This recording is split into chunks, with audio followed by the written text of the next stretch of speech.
Molweni, and welcome back to my channel. My name is Lwando Nyweba. I am commonly known as Lu Nyweba on my socials. Yeah, Lwando, hence the name Lwando Luhle if you never got the click. Today I am talking about pricing, the number one thing I get asked about. Number one. And it's the number one thing that I struggle with. So I so relate to this question. But I know I have a video on how you should price if you like into hiring and you want to start in the business. But once you're established and you've got a good thing going, your pricing needs to reflect your experience, and it needs to reflect the work and the value that you put into your business. Where you place yourself in the market is where you would like to also be at a pricing point level. Yeah, and now, because now half the time I'm always telling my friends or texting my friends, or always asking, guys, is it time when you see price? And I always get told I'm so cheap. Like, I always get told this, and I'm like, guys, exactly how much must I charge? Like, aren't people gonna run away? And are people gonna run away? And my friends will be like, Lwando, you worth it, you can charge this much. But like, I feel bad, but at the same time, like, ooh, le mali is so tantalizing.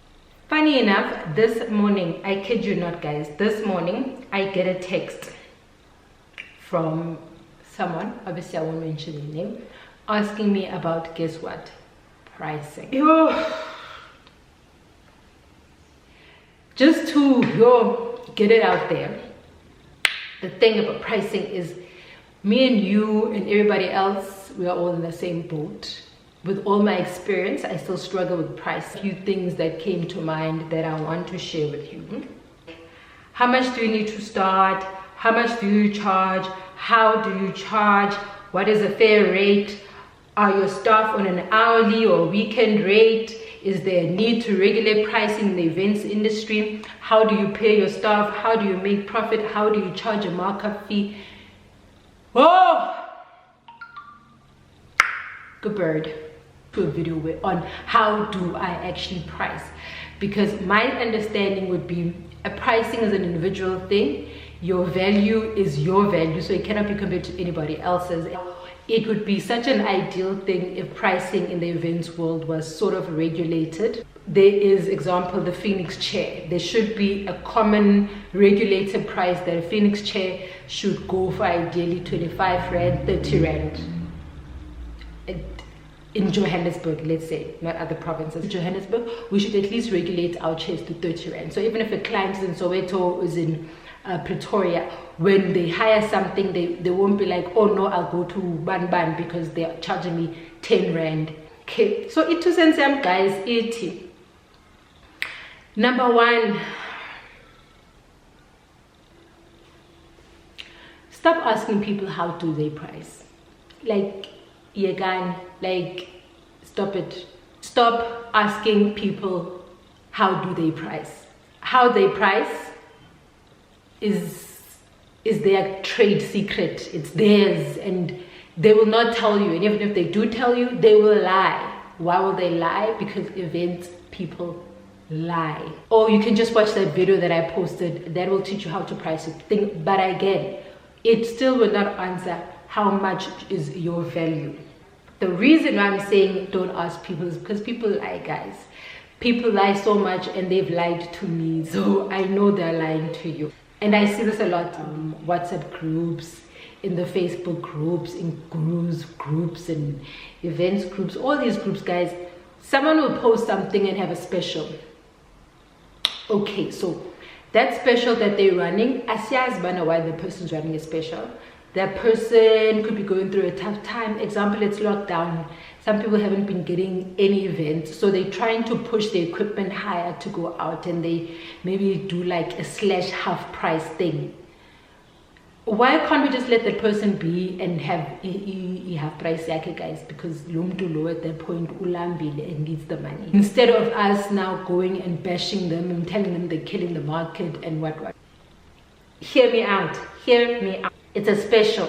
It's not her everyday prices. It's just a special that the person is running just to boost income. Yeah. But your team says, oh, so you're like this, and just tell the person off and question them why they're so cheap. This is why I say events people lie. Only to find that the same people, they, in their WhatsApps, when they talk to clients, they are begging clients, they are giving discounts, but on a public platform, they will talk a person down for having a special. They will talk a person down for giving out something for a price that's less than. Stop it, guys. Don't do that. Yeah, number one, please, guys, don't trust people in events. They lie. Stop asking people how much they price. Do your own research, do your own homework, and come up with your own pricing and your own value and how much you want to price. Number two, we're all in events for different things. Some of us are in events because it's a hobby, it's a side hustle. Abanye is your bread and butter, like it's your business, it's your core, it's everything that you live for. So with all the reasons that we come into events for, we don't all have the same passion or the same push to make the same targets, because we don't have the same expectations on the revenue that we want to make from the business. Let's not look down on somebody else who's doing events as a side hustle because they're just trying to compensate an income they already have. That person is probably not as desperate as the person who has events as a full-time thing, and they need to pay a bond, school fees, car installments, etc, etc, etc. The drive is completely different. It's okay for whatever reasons you're in events for. It's okay. If it's okay for you, it's okay, guys. Number three, in the same token, I'm gonna say we, because I'm an events planner, so I don't want to like being at debate, especially in this time, guys, of COVID. Can you please just be sensitive? I mean, guys, even our clients, I don't think our clients have the same amount of money that they were spending on us. I don't understand why there's so much pressure on us events planners that we now can't have specials, we can't have giveaways, we can't have discounts publicly, when in the same token, as much as I'm an events planner, I'm still an employed person who has an income, and my income, whether I like it or not, because of COVID, will be affected. The fuel hikes, the food hikes, everything's just so expensive. Listen, my financial income, my like imali ingena account yam at the end of the month is not what it used to be last year. That means I don't have that much to spend on events. I'm talking as a client, on events, on gifts, even at home. I'm probably not having as much takeaways. I'm probably cooking more, and I'm packing a lunchbox to work because I'm trying to cut costs. Flip the script. I'm an events planner. I'm trying to get money out of these people that I know have been subjected to these financial constraints. Why is it wrong for me to have a special now for me to try and get those people? While we are busy talking down to people who are having specials and discounts and doing whatever they want to do with their business, note, their business, why don't you rather take the other approach and rather teach? I've yet to come across a post where someone was like, after bashing, someone comes and say, you know what, ne? I will teach. This is how I price, this is what I do, this is how much I charge. They don't. All they do is they bash. So I go back to my number one point. Don't listen to events planners because be careful of listening to people who tell you that your pricing is wrong, because they're not telling you what is the right pricing. They're not telling you what to do. They're simply telling you, it's wrong, it's cheap, industry, but abazi with the solution. Stop it. Stop asking people how much they price, guys. Number four, target market. We have different target markets, guys. Another reason why our pricing will never be the same. Can you stop making people feel bad for pricing what they price? Because it's what their target market can afford. target market yabo is theirs, not yours. They know their target market, and even if they don't call it a target market, or they don't know it's a target market, but where you stay and where you have your client base, if you know the average income rate and you know the type of events that are done there, and you want to come in now with gold trim chairs and gold trim tables, you know you won't get clients because people say you are too expensive, right?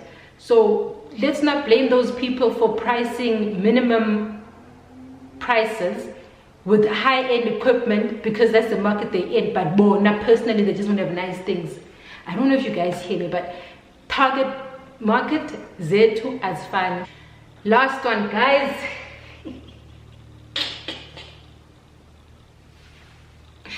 All right, so this is my last one, guys. I promise you guys, as sad as this thing is, I really mean what I'm saying, guys. Please save yourselves.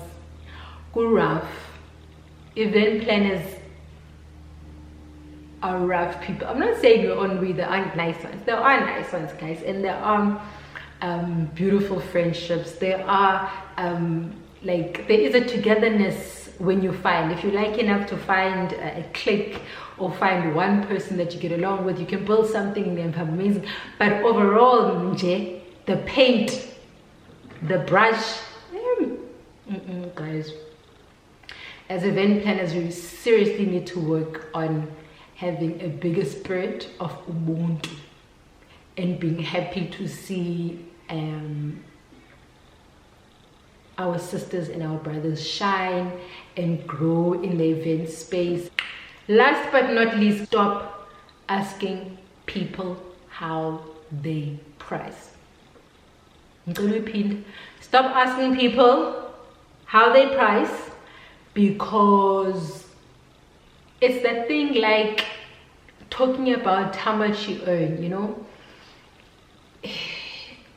Well, for one, I want to come from a place that says that how much you earn emsebenzini, at work now, is so quickly associated to value yako as a person, ne? In corporate.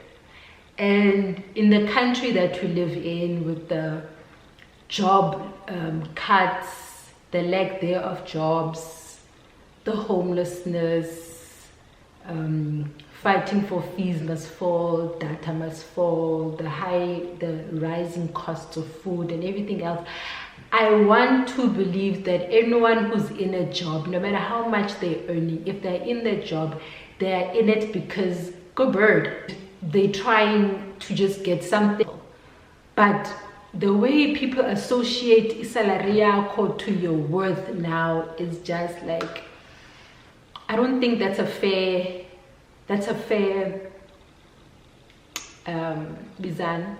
comparison. Because I mean, guys, even if I have like an honors degree, guys, and ekaya there's no food, there are no jobs, and I see a pamphlet saying come work as a telesales agent and earn 3,000 rand per month, and I only have to take a taxi to get to the job, guys, trust I'm gonna take it. But it's in no way a value of me personally with corporate. Now when I take it back to events again, depending on why you are in the events field, you will say that your value is in the amount that you price. You see, now there it's a fair ask, it's a fair comparison, because you are pricing yourself. It is your business, unlike in corporate where your salary is dependent on somebody else. Guys, every boss or every company is looking to pay the least that it can always pay for anybody. The same way that people are now so like touchy about sharing their salaries, it's the same way people are touchy about sharing their pricing. They feel that once they share with you how much they price, you will then know their value, and then you can then comprehend or come up with assumptions to say, oh, cheap. Like as I said, my friends always say I'm too cheap, and Guys, the point here is stop asking people how much they earn, because they will not tell you. They're shy that it will be like, it's like they're opening up themselves to you, and it's a very personal thing that people take personally, and hence it's easier for someone who's very close to you to share with you how much they earn, or it's closer for someone who's very close with you to share how much they make in events and how they price and how they do their markups, and more often than not how they get the profit, because that's the crux of the matter. I think we are all trying to figure out, outside of the value of the equipment and everything else, what is my markup and what is my rate. What I would like to do though is have a little like table talk discussion with some friends. Let me know if that interests you. Like I said, guys, this is my 2 cents. This is my channel. Let me know in the comment section if you do want to hear what my friends think. Guys, thank you so much for watching. I love you so, so, so much. Thank you. Bye.